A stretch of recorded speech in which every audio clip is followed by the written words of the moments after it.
In The Truman Show, the main character is unknowingly on a reality TV show that tracks his every move. In order to keep him on the island where the filming is taking place, they orchestrated a childhood trauma that left him terrified of water, so he's unwilling to take a boat to leave. He's constantly bombarded with propaganda about the dangers of flying to disincentivize him from taking a flight out.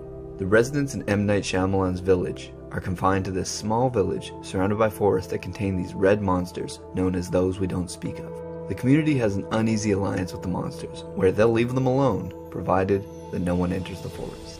The reality of it is, though, the monsters are invented by the founders of the village who decided to leave civilized society and are living in an 18th century cosplay.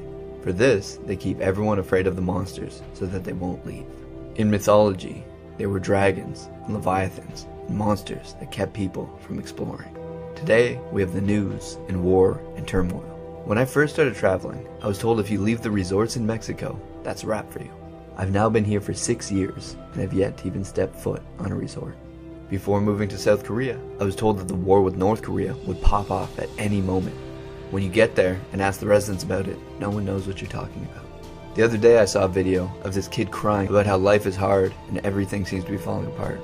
Like, I can kind of get it, but I feel that accepting that things are falling apart is a cope. You live in literally the safest and best time to be alive in history. It may not feel like it, and do you know why? News, media, the messages you're receiving are telling you that it's bad.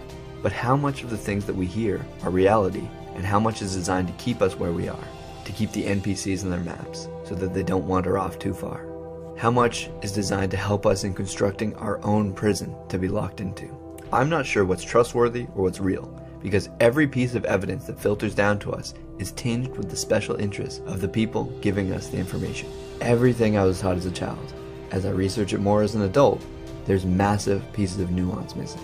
Maybe it's because I'm sure teaching young people the nuances of world events is actually pretty difficult. It's easier to say this was evil, this was good, but at the same time, I think there's some sort of Truman Show stuff going on to keep us from exploring places with an open mind.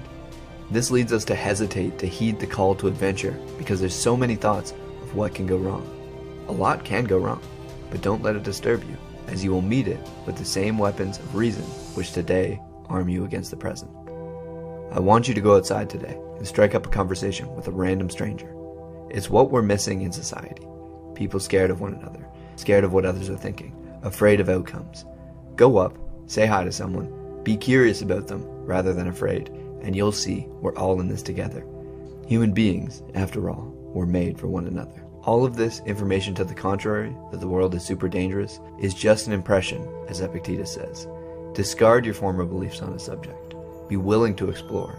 Be willing to risk it all, because in the end, if you don't risk the dangers that you're told to worry about, you'll live your life in one spot, constantly calibrating and finding new ways to keep yourself imprisoned in that one place. Constantly making yourself more afraid of the leviathans and the monsters that are bombarding us at all times.